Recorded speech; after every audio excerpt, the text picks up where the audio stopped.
Luchando por la justicia. Tu asesor legal en radio.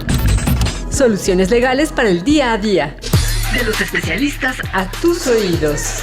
Luchando por la justicia. Luchando por la justicia. Hola, ¿qué tal, amigas y amigos de Luchando por la Justicia? Esperando que se encuentren muy bien y que estén teniendo un viernes espectacular.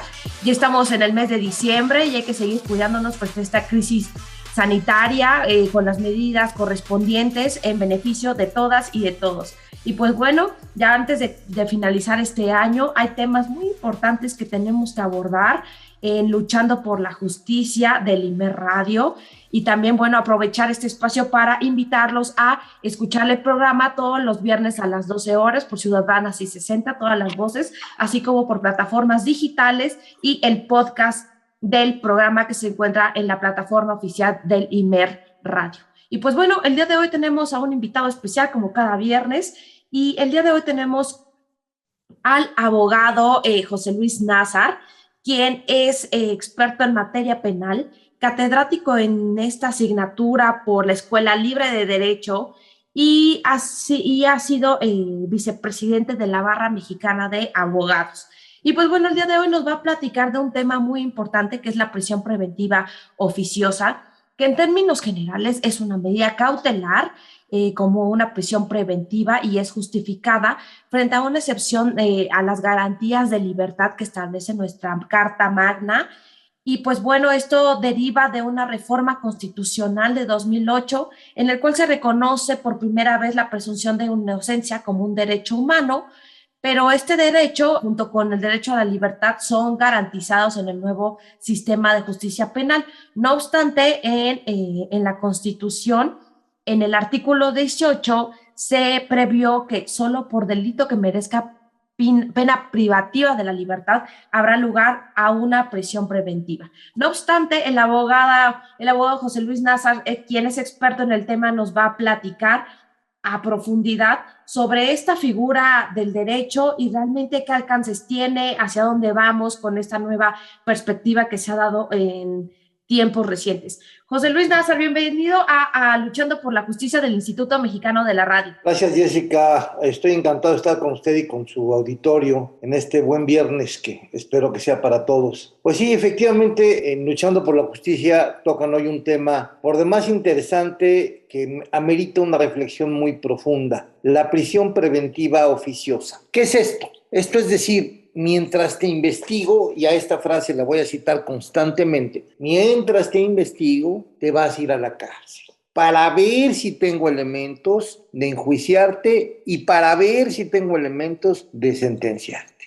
Se oye terrible. Vamos a hacer un poquito de historia. Nosotros partimos en la última fase del México moderno de un sistema al que llamábamos sistema mixto. En el sistema mixto, el Ministerio Público practicaba una serie de pruebas con las que teóricamente acreditaba el cuerpo del delito.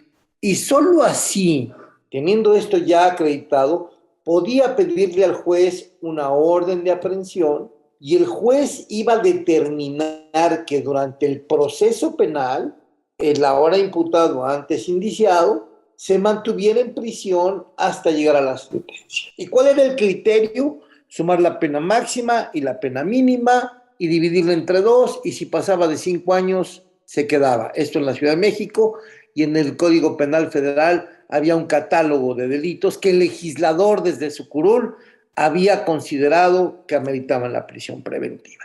Pero hubo que transitar, hubo que movernos hacia la tendencia mundial, hubo que avanzar, hubo que perfeccionar nuestro sistema y nos fuimos a un sistema acusatorio que, como bien decía Jessica, en el 2008 se logró consolidar, al menos se logró consolidar las bases constitucionales del sistema acusatorio.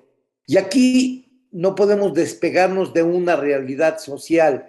En el 2008 ya vivíamos un México difícil, un México que no era fácil para que los delincuentes, no tenía la estructura para que los delincuentes no se extrajeran a la acción de la justicia. Y soy mala palabra, no delincuentes, sino en este momento imputados, diríamos investigados.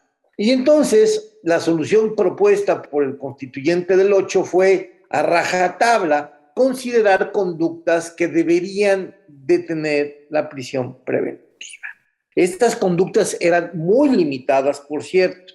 Se trataba de delitos dolosos, o en los casos de delincuencia organizada, homicidio, secuestro, delitos cometidos por medios violentos con armas de fuego, así como los que determinara la ley en contra de la seguridad de la nación. Esto es muy importante. Y también los de el libre albedrío, el desarrollo de la personalidad. Así empezamos. La siguiente cuestión histórica fue conservar esa resolución que el juez en 72 horas dictaba en el anterior sistema, que se llama auto de vinculación a proceso. Es decir, el juez valorará si la pretensión del Ministerio Público es sobre un hecho que tiene apariencia de delito. Y vuelvo a hacer una pausa. Por un hecho con apariencia de delito, ¿te vas a quedar en prisión mientras veo si es delito o no es delito?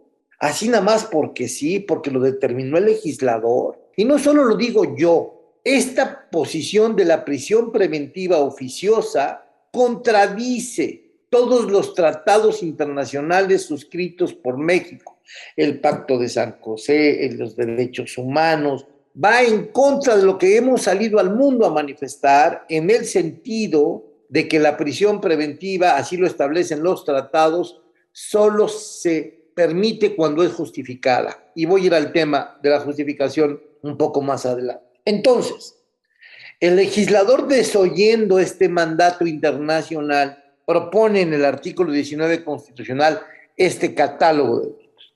Y bueno, fue una discusión técnica, doctrinaria, de si debería o no debería, pero finalmente entendiendo que todavía teníamos que evolucionar al sistema acusatorio, algunos catedráticos lo entendí. Dijimos, bueno, no estamos de acuerdo, pero pásale. Oye, pero muy limitado, nada más este catálogo de delitos, y porque realmente en el fondo quien está investigado por una conducta de esta naturaleza evidencia una peligrosidad.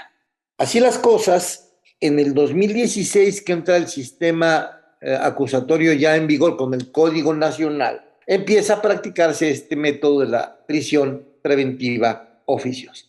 Y ha sido y es un instrumento muy peligroso, porque voy a regresar a la frase que les dije, apenas te voy a investigar por un hecho con apariencia de delito.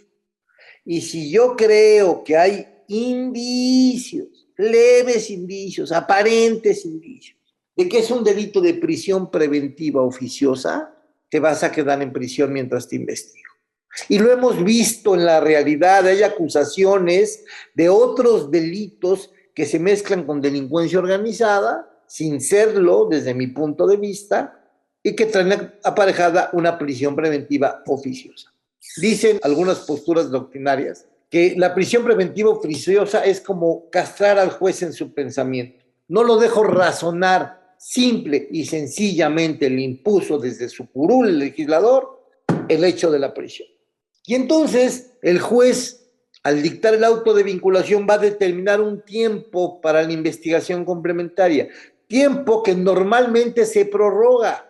Y estamos enfrentando hoy una realidad donde hay investigaciones de hasta de 1 o 2 años, que es teóricamente lo máximo, donde el individuo está en prisión preventiva oficiosa y no ha podido ser acusado de ninguno de los delitos por los cuales el constituyente del 8 consideró que debería de imponerse la prisión preventiva oficiosa.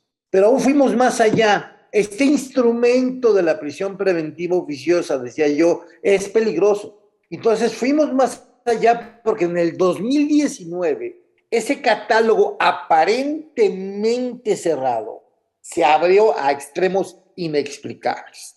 No solo ahora se trataba de delincuencia organizada o de homicidio doloso, de feminicidios, incluyó de violación, de secuestro, de trata de personas, de robo a casa de habitación, de uso de programas sociales con fines electorales, de corrupción tratándose de los delitos de enriquecimiento ilícito y ejercicio abusivo de funciones, de robo al transporte de carga, de los delitos en materia de hidrocarburos, de los delitos en materia de desaparición forzada, de los delitos cometidos por particulares y delitos cometidos por medios violentos con arma de fuego, delitos en materia ya nada más de arma de fuego y explosivos, de uso exclusivo del ejército y de la Fuerza Armada, y los delitos que determine la ley contra la seguridad nacional.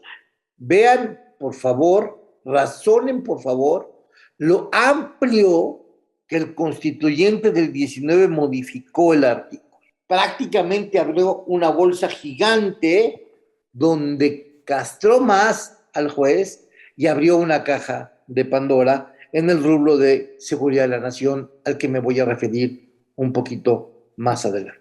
Bueno, abogado, la verdad es que nos ha puesto sobre la mesa que estas medidas cautelares no garantizan los derechos humanos que se encuentran en la Constitución Federal y en tratados internacionales por cuanto a la protección de los derechos humanos, y que, bueno, esta prisión preventiva oficiosa que se encuentra en el Código Nacional de Procedimientos Penales también nos ha platicado que estaba inicialmente en un catálogo del Código Penal Federal, que realmente eran como muy específicos, sobre todo por cuanto al genocidio, homicidio, violación a diversos derechos, traición a la patria, espionaje, terrorismo. Vaya, era un catálogo muy específico que posteriormente se abrió y que nos deja esta incógnita y cuestionarnos como ciudadanía, como audiencia, como abogados en términos generales, si esto es jurídicamente viable, es idóneo, es constitucional, va en contra de los derechos humanos. Realmente nos deja muchas incógnitas, pero bueno, estas las vamos a abordar en el segundo bloque aquí en Luchando por la Justicia del Instituto Mexicano de la Radio. No le cambien y vamos a una breve pausa. Luchando por la justicia. Para fortalecer tu conocimiento sobre la forma ordenada y digna De vivir en la sociedad actual.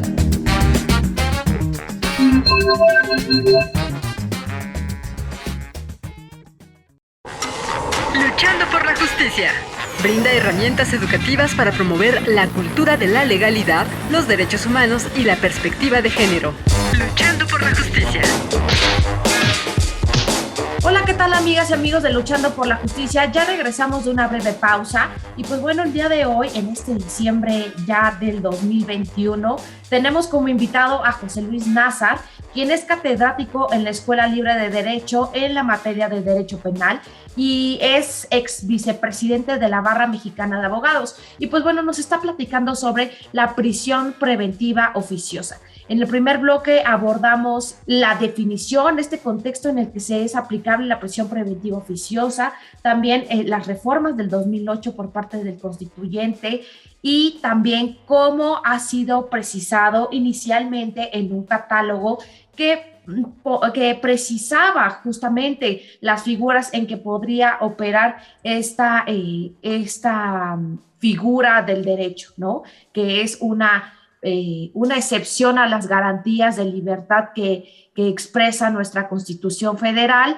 y es una medida cautelar que realmente es como una figura preventiva frente a ciertos delitos que se justifica garantizar que la persona esté en detención. No obstante, el abogado Nazar nos estaba platicando antes de comenzar el segundo bloque cómo se ha ampliado este catálogo en el Código Penal Federal. Abogado, estamos de vuelta aquí en Luchando por la Justicia. Gracias Jessica. Y de nuevo, pues aquí sigo muy contento de charlar con ustedes este tema que es muy delicado y que aparenta una posición de los abogados defensores de que no exista. No es así. A ver, volvamos a una sola parte. Independientemente de que a mí me parece que el legislador hizo mal ampliando el 19 constitucional para conductas de suyo, pues no todas que ameriten una pena de prisión preventiva oficiosa. Y repito, y disculpen lo repetitivo, voy a investigar un hecho con apariencia de delito para, en el caso de ser delito, acusarte y después enjuiciarte. Con ese estándar de prueba tan bajito, se abre un hueco enorme. Pero más allá, decíamos que en la reforma del 19, el legislador pone en su modificación del artículo 19 constitucional los delitos graves que determine la ley en contra de la seguridad de la nación. Este tema hizo que en la Ley de Seguridad Nacional se metieran delitos que atentan, según el legislador, contra la seguridad nacional. Y entonces pensemos, y aquí como abogados nos tiene que crispar el cuerpo, que a través de una ley secundaria están incorporando una ampliación en agravio en el 19 constitucional. Recordemos que las garantías constitucionales son mínimas, pero son un tope para la autoridad, y aquí no pueden pasar ellos mínimamente. Pueden ser ampliadas, pero no restringidas, y mucho menos por una ley secundaria. La Ley de Seguridad Nacional empezó a incorporar como delitos contra la seguridad nacional la defraudación fiscal, este tema de boga de la simulación fiscal. Y la pregunta es, ¿realmente el bien jurídico tutelado por la norma penal es la seguridad nacional? Pues la respuesta es no, no lo es. Y si no lo es, hiciste mal, legislador, al incorporarlo ahí. Y entonces los delitos de defraudación fiscal, de problemas de facturación, etcétera, empezaron a ser de prisión preventiva oficiosa. Afortunadamente, la Suprema Corte, por una mayoría calificada, a finales de octubre, determinó que esta incorporación de estas conductas es inconstitucional. Es decir, atentan contra la esencia del 19 constitucional por haber sido incorporadas en una ley secundaria. Imaginemos esto como un cajón desastre. Una modificación constitucional requiere de determinados requisitos en cuanto a mayoría y requiere de la aprobación de los congresos estatales. Pero una ley secundaria no. Entonces es la puerta fácil para entrar delitos que yo no digo que no deban de combatirse. Mucho cuidado, no se malinterprete. Claro que deben de combatirse, claro que debe de buscarse el castigo a los responsables, pero a través de una prisión preventiva oficiosa, yo no creo, compañeros, que sea el arma. De por sí ya están ampliando los catálogos de la Ley de Delincuencia Organizada, hecho que, por cierto, contraviene su naturaleza de acuerdo a la Convención de Palermo. Y ahí están metiendo otra vez, y ahí metieron ya la defraudación fiscal, para que sea defraudación fiscal y delincuencia organizada si es más de 3 personas. No, eso tampoco es delincuencia organizada, hay que trabajar en ese tema. Y no estoy buscando, ni estoy promoviendo, ni estoy impulsando la impunidad. No me malinterprete. Lo que estoy proponiendo, impulsando y respetando son los derechos fundamentales y el Estado de Derecho.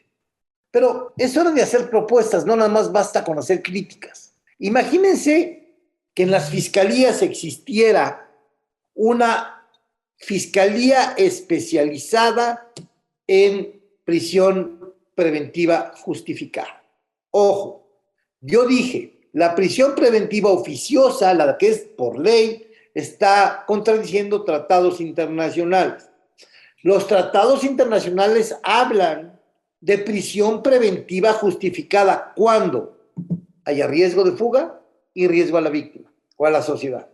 Bien, si hay una carpeta de investigación contra Juan Pérez y existe una investigación policial, porque el sistema se recarga mucho en la policía, que diga Juan Pérez vive en una zona criminógena, no tiene trabajo, tiene determinadas conductas antisociales, no tiene arraigo familiar, no tiene arraigo domiciliario. Con eso, la fiscalía pudiera ir ante el juez y decirle, señoría, voy a investigar a Juan Pérez, pero fíjese que le pido prisión preventiva justificada por estas condiciones que evidencian un riesgo de fuga. O que sería muy difícil argumentar que un individuo que ha portado armas pone en peligro a la sociedad. No, pero pues las fiscalías incurren en la comodidad de la prisión preventiva oficiosa, los jueces incurren en la comodidad de la prisión preventiva oficiosa y México violando tratados internacionales en la comodidad de oigo y no veo, o no veo ni oigo. No se trata de eso. Si los tratados internacionales que hemos suscrito permiten la prisión preventiva justificada, como casi todos los sistemas acusatorios del mundo, trabajemos para acreditar en realidad un riesgo de fuga. Porque hemos visto casos donde con riesgo evidente de fuga la fiscalía no argumenta, o bien casos en que sin un riesgo evidente de fuga por traer placas de otro estado, a lo mejor para no pagar el impuesto sobre la tenencia o el derecho de tenencia, entonces sí hay prisión, hay riesgo de fuga. No, aquí es una asignatura pendiente. Tenemos todos los operadores del sistema, desde los respectivos ángulos, académicos, doctrinarios, jueces, fiscales, defensores, tenemos que trabajar para crear lineamientos de criterios sobre la prisión preventiva justificada y que le permita al justiciable, y repito, que apenas va a ser notificado de que hay un indicio de un hecho con apariencia de delito, solamente que se justifique a fondo, pudiera permanecer en prisión. Pero los jueces tienen que apretar a las fiscalías para que este tiempo sea realmente el mínimo. Así funcionaríamos de maravilla. ¿Por qué? Porque entonces, por un lado la fiscalía, por otro lado la defensa, trabajarían uno para acreditar el riesgo de fuga o el peligro de la víctima o testigos, y el otro para desacreditarlo. Y entonces el juez opinará de acuerdo al debate que se haya dado en la audiencia de medidas cautelares. Porque recordemos, como lo decía Jessica, la prisión preventiva es la medida cautelar excepcional, debe de ser la última, la de que ya no hay de otra. Hay brazaletes, hay firmas, hay notificaciones a migración, hay hasta sanciones económicas, hay embargos, hay arraigos domiciliarios, hay muchas cosas antes de la prisión. Cuando se diseñó el sistema, se diseñó para despresurizar prisiones, ahorrar gasto e invertirlo en la actualización de los sistemas de justicia. Yo veo que aumentó la presión, desequilibró el sistema y ahora todo es hay que ir a juicio. No, fíjense que en el mundo el 5% de los asuntos del sistema acusatorio van a juicio. Lo demás se resuelve vía soluciones alternas, que seguramente será un tema que tratará el programa en algún otro momento, si no es que ya lo he tratado. ¿Por qué no podemos ver esto así? Porque cometimos un error, no socializamos el sistema, no nos dedicamos a explicarle a la sociedad que demanda, con justa razón, justicia. No nos sentamos a explicarle cómo funciona esto.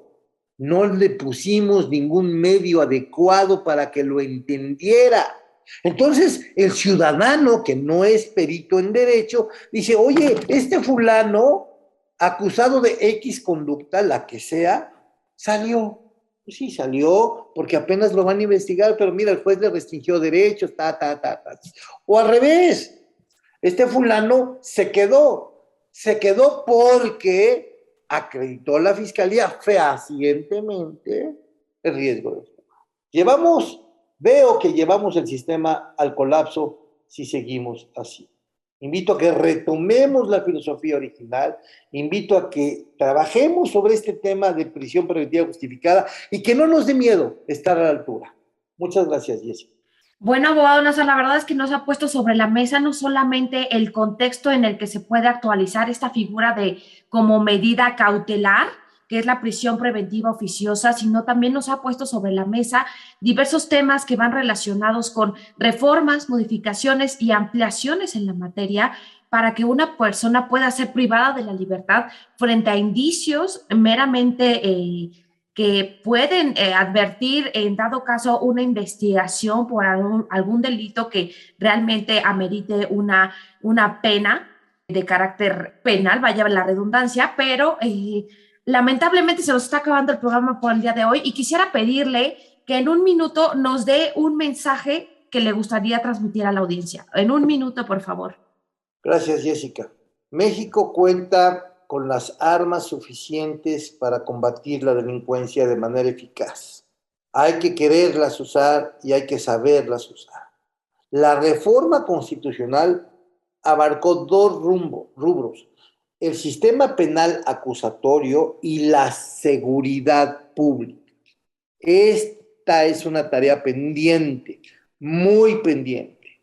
Yo decía, el sistema se recarga en la policía, pues entonces capacitemos, respetemos y dejemos actuar a la policía.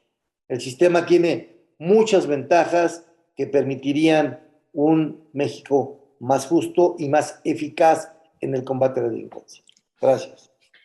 Bueno, pues ahí tenemos toda esta explicación muy importante que nos ha dado el abogado José Luis Nazar sobre esta figura de la prisión preventiva oficiosa, así como los nuevos paradigmas y los nuevos retos que se enfrentan en la materia. Y bueno, antes de finalizar el programa, abogado, quisiera pedirle que nos comparta sus redes sociales para que la audiencia, si tiene duda o quiere consultar en la materia, pueda preguntarle. Claro que sí, únicamente por Twitter, @José Nazar, ese es mi Twitter, soy tuitero. Las otras redes prácticamente no las uso, pero por @José Nazar en Twitter me pueden localizar, Nazar con doble S, y con mucho gusto estaré atento. Bueno, pues ya tenemos toda la información y el medio de contacto por si tienen duda respecto a esta figura de carácter penal. Yo soy Jessica Torres, nos escuchamos el próximo viernes en Luchando por la Justicia del Instituto Mexicano de la Radio, así como invitarles a escuchar el podcast con diverso contenido que puede ser de gran utilidad para todos ustedes. Que tengan un excelente fin de semana. Adiós. Hoy, la cápsula de esta semana trata del sistema de justicia penal acusatorio, en la voz de nuestro colaborador Walter Vela. Escuchemos. El sistema de justicia penal acusatorio privilegia el derecho a la libertad de las personas que cometen un delito. Sin embargo, la propia Constitución Política de los Estados Unidos mexicanos determina limitantes y la aplicación de medidas cautelares como la prisión preventiva oficiosa cuando se trata de ciertos delitos y la prisión preventiva justificada para garantizar que la persona imputada esté presente en el desarrollo del proceso y se proteja a las víctimas. Luchando por la justicia, promueve el pensamiento de respeto a los derechos humanos y que las diferencias individuales no sean argumento para justificar la desigualdad, el maltrato o la discriminación. Luchando por la justicia. Luchando por la justicia.